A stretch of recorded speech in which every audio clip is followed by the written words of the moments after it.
Good morning. So, I have to be brief. I have one phone full charge for 2 days. Honest to God, if I didn't have to stop to charge devices, I would not. I am absolutely loving living in the shelters and the tent. I think I've evolved into the shelter life now. I know at first I said the tent life, and I'll tell you why. Because I thought I was the nuisance. I thought I made too much noise to be a decent shelter mate. And what I have found out is people make all kinds of noises. My concern was making my mattress pad, which, by the way, I have a very quiet mattress pad compared to most people. I thought my mattress pad just made too much noise, and I was a nuisance, and I like to get up early, so I thought I was waking everybody up. But you know what? Everybody makes a noise. They're all different, but they make noises. And anyway, last night I slept like a log. I must have been exhausted. I was so discouraged I was discouraged at around 3.3 miles from the shelter. And the reason was because I thought I was hauling. I mean, I only had to go 15 and a half miles or whatever. I thought I am moving, right? I am trucking along. And I looked down and I'm sure that I'm like within a half a mile. At the pace I'm going, I got to be a half a mile from the shelter. Maybe a mile, I looked down and I am 3.3. I thought the map was wrong. I was sure of it. And then this other guy came up behind me. Joker, by the way, is his name. I've now stayed at the shelter 3 times. We've been at the same shelter 3 times, but I don't believe I will see him again. He has a bet with his buddy that he can't get out of the Smokies in 4 days, and so he'll be long gone. But because I am going to spend one more night here, but this is his 4th day, so he's got to get out of there or he doesn't get bragging rights for life. So I asked him what he got. He said bragging rights. But that same friend brought him McDonald's last night at one of the road crossings. So there's a friend, if you in fact ate that kind of food. Blah! Anyway, okay, so he came up behind me and said the same thing. And it bothered me for about, 15 minutes. And then I figured it out. Will Carosis. I know how to say your name, sir. My brain is half dead. My coach, best coach on the planet, if you're looking for one, he, teaches a lot on perceived effort. And I do a lot of training on perceived effort, So let's say I fully exhausted myself at a long race and I completely emptied the tank at that race. And then maybe 2 or 3 days later, I am going out for a shakeout, right? First run after the race. And I could tell Will, I had to have been doing 8.5-minute miles. Okay, I'm 59. Go easy on me. I had to be doing 8.5-minute miles, only to find out I'm doing like 10 or 10.5. Because the perceived effort, my body is clearly still tired, and the perceived effort was much higher than the output, the actual output. So I think that's what happened. I think yesterday with all the elevation gain and the long hiking miles, I just exhausted myself. So my perceived effort, even though the trail was so much nicer yesterday, the elevation was mild, the grade, the topography, the technicalness, it was mild, it was easy comparatively, and yet I was clearly going much slower than I thought. That's okay. Got to the shelter, plenty of time, did not feel rushed, got everything done, met some really great people. It's fun. It was fun watching how other people have crossed paths and reconnected, because you don't see them every day, but you'll reconnect along the trail. Very fun, very fun. All right, so I am shooting for, I wish I could tell you where I landed yesterday. Let's put it this way. Today is about 13.5 miles, and it will put me at 131. No, 231. I'm over the 200 mile mark. If puts me at 231, you guys do the math. What was that, 218? Okay, so I was at 218 last night. Okay, that's good. Okay, I'm happy with that. I was telling people it would be fun if we all carried a picture of ourselves from our civilian lives pre-AT, because, as I keep saying, I left my Sunday best back 2 weeks ago. But I learned day one, hour one, this is no fashion show. This is comfort. It's going to be in the 50s, which normally should be lovely, and it will be. It is. But the wind is howling like yesterday, and so one guy with the trail name Weatherman, which I didn't even know, and I said to him, "Hey, did you happen to look at the weather?" And he rattles out the weather, and he goes, I went, "Wow." And he goes, "That's why they call me the Weatherman." I goes, "I don't see your trail name." He goes, "Yeah." So he knew, but he said the wind might be milder than yesterday. So far, no, but maybe it tapers off a little bit. So then the goal, I know, the goal the next day is Standing Bear, because I am literally running out of juice. There won't be a lot of video today. Unfortunately, this is what's going to happen. Good for you. You won't have to hear me ramble on about nonsense. Because I've got one full phone for 2 days. Okay. That is it for today, folks.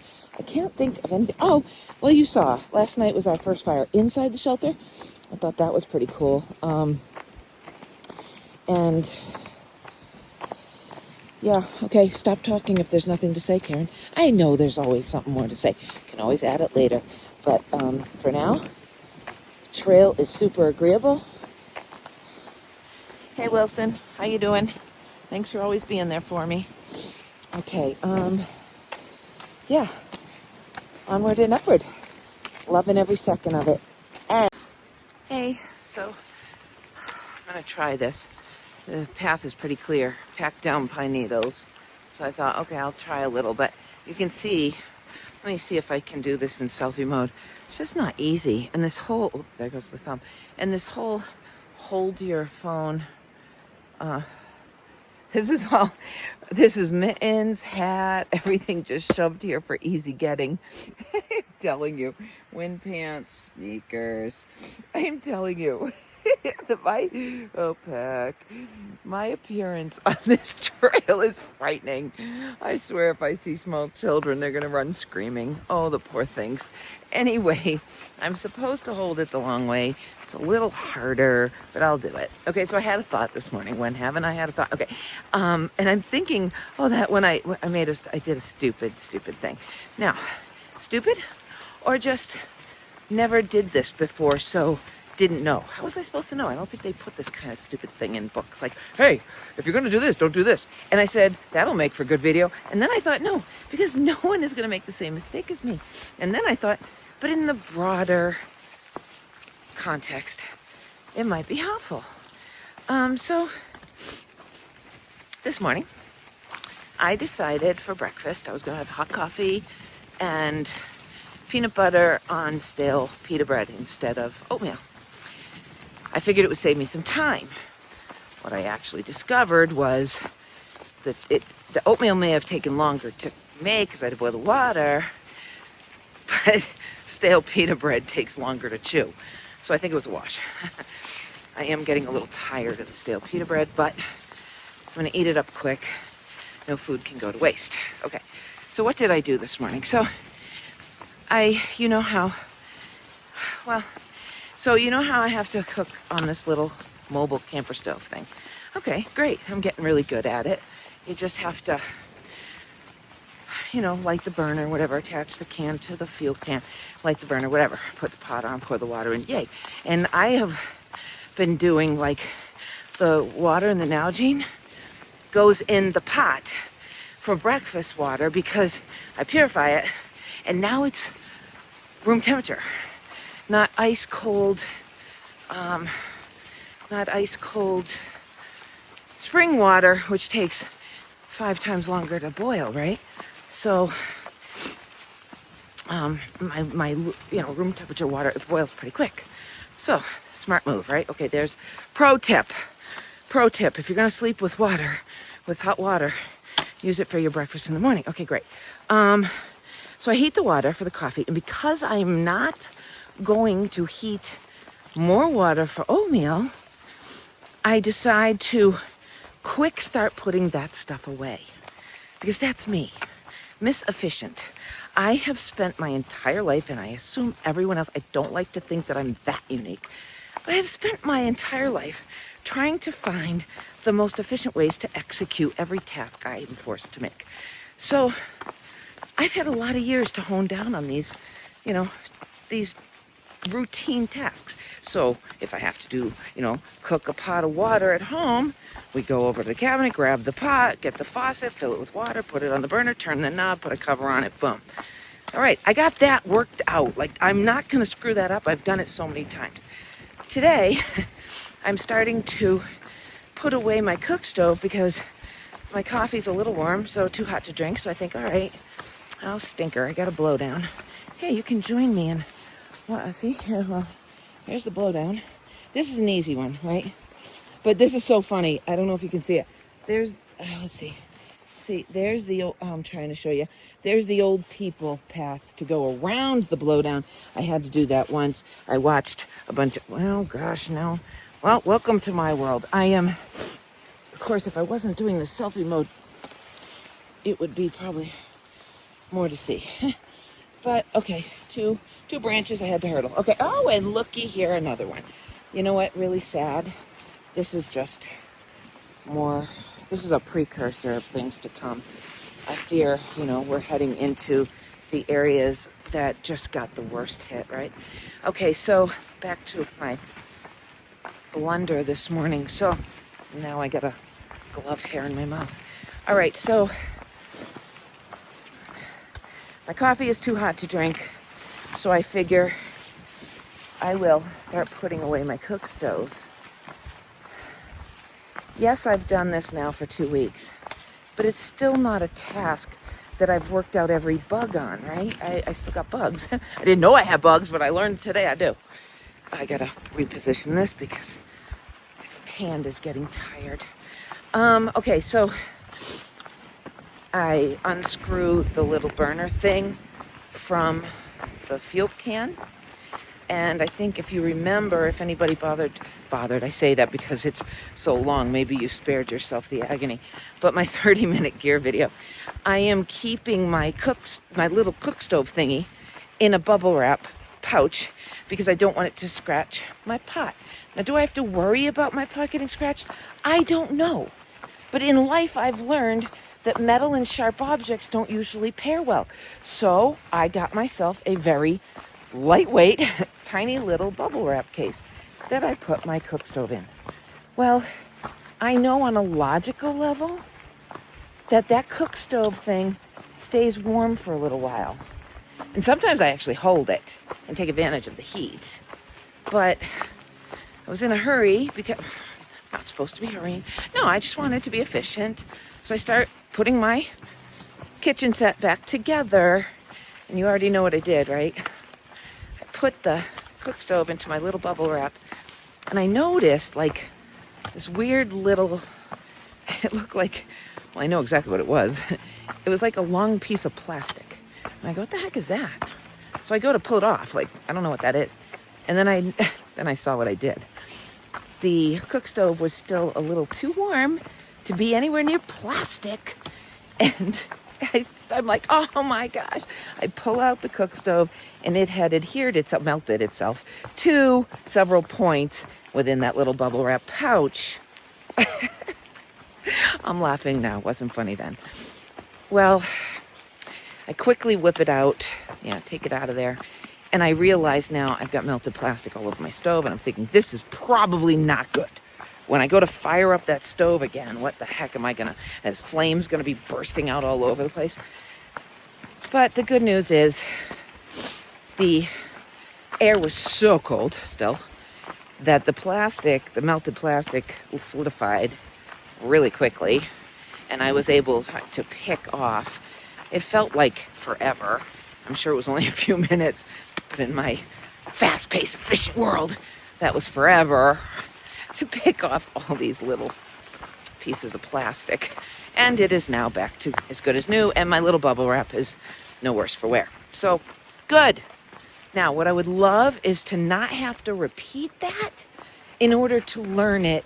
I'm really hoping it's a one and done, okay? But what I wanted to say was this first 2 weeks-ish, I assume maybe a month, maybe even all 6 months, until this stuff becomes so, it was, what did I try to say? It was that, though I've executed that task for 2 weeks now, it is not a permanent fixture in my habit life. So, something new came up, right? And this is probably going to happen. I'd like to say I will have it all figured out within a month, but it might still be learning things 6 months from now because new things will be happening. Things that are, again, out of my normal routine, out of my habit life. Things I have not honed down to the most efficient way to execute them. So what I say to you all is, as you are embarking on your journey on the Appalachian Trail, offer yourself loads of grace. Like I said in the beginning, it was really stupid because, well, I say that because I'm super harsh on myself, but not in a bad way. When I call myself stupid, it actually is motivating. I know they say, don't, your self-talk, it's the worst thing. And for most people, it probably is. For me, I'm just like, no, it's motivating. Anyway, so have grace. Have grace. It wasn't stupid. It was just something I didn't know. It was something, yes, I should have known that heat and plastic don't go together. I learned that a long time ago. But I didn't think about my cook stove still being too hot to go in the plastic. So, grace. I offer myself grace. And I say to you, even in your civilian life and on your trail life, offer yourself grace. If you don't know, you don't know. You're not born knowing. We're not born knowing. We learn. And then we get better. Yep, that's what we do. All right. Talk to you later. Bye. Wow. Let's figure this out. I've seen these a few times. Just like poles with, I wonder what they're for. Ballet studio? Maybe they do nature ballet. I'm just kidding. I don't know. But I've seen them. I'm sure they're very important. Anyway. I wanted to just show you, I've come upon some of a bit of the forest devastation that from Hurricane Helene. I don't know how far this is going to go, but I'm not surprised. I'm up high, so it doesn't surprise me that hurricane winds would be toppling these trees. But so you can see, when I was, right before I left, I was watching a lot of people, their YouTube experience, their AT experience on YouTube, because I was looking specifically for this kind of information. I suspect that the people who are still heading out to this year, well, I think they're already on the trail. My guess is there's probably not too many that haven't left yet. But if there's anybody looking for this kind of thing, I don't know where I am.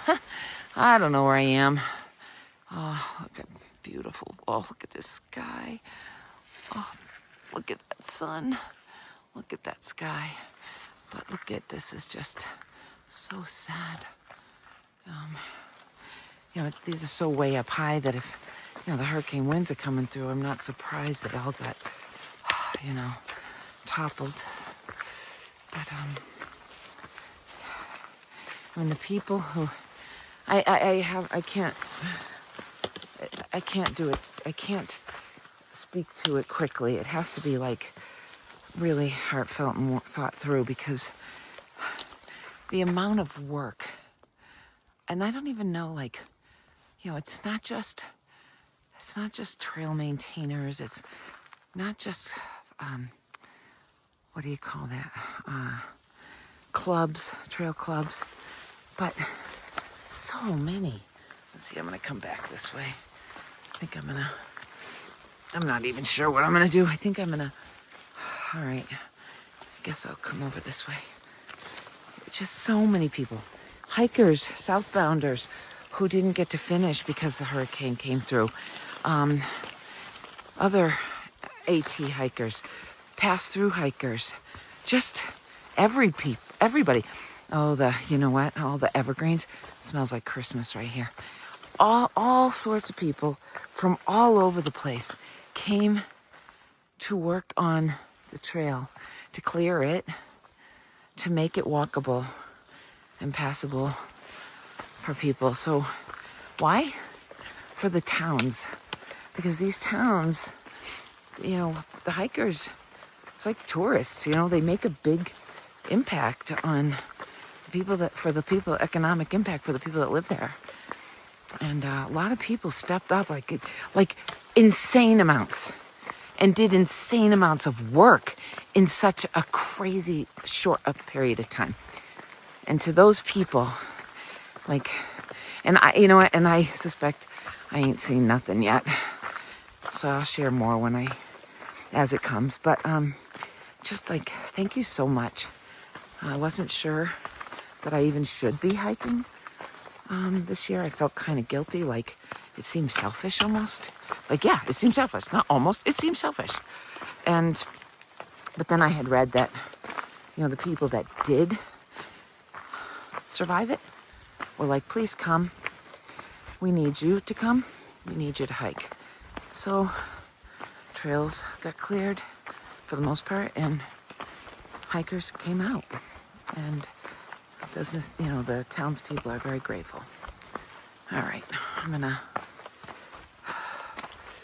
I'll just go for a few more minutes and show you. You know what? There's supposedly somewhere nearby, remnants of a plane crash. Of course I want to look for it, but at the same time, I'm sad. I'm like, did they survive? How long ago was this? I'm sure there's history that I can read about it, but it's coming up soon. All right, so maybe what I will do, hang up now and open the phone back up if I actually find it. I don't know if it's, might not be able to be visible anymore. It might be grown in, the trees grown in around it. Well, we'll see. Okay. Bye.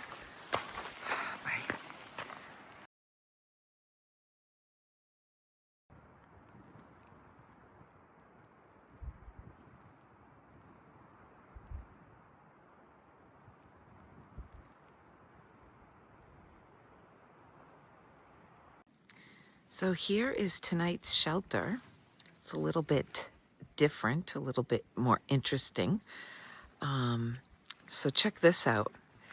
Instead of us trying to hang our food bags and keeping the bears away from our food, we're the caged animals. So now we're the animals on display. The bears can come and view us from the outside in, and there should be a sign, no feeding the animals. Actually, Ninja says, yes, please feed the animals, please. So here is, and this is somebody's tent who decided not to stay in the shelter. And pretty cool.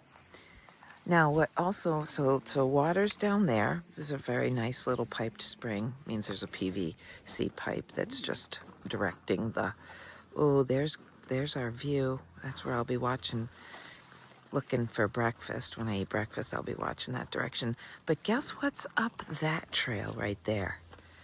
The toilet area. No privy here. So I, being efficient and all, proactively dug a hole, stuck a big rock in it so no one would trip, and my cat hole is already pre-dug in case I need it. Anyway, okay, time for dinner. I am making, let me see, I'll show you. Why not? Isn't this just so interesting? I have it in here. I might not be able to get it out. It's, let's see. It's the mac and cheese. There it is, Mountain House mac and cheese. Oops, it's time for a stir. And that, my little pouch keeps it hot. But anyway, all right, thought you guys would get a kick out of this. And there is, let's see, right there. There's my bed for the night.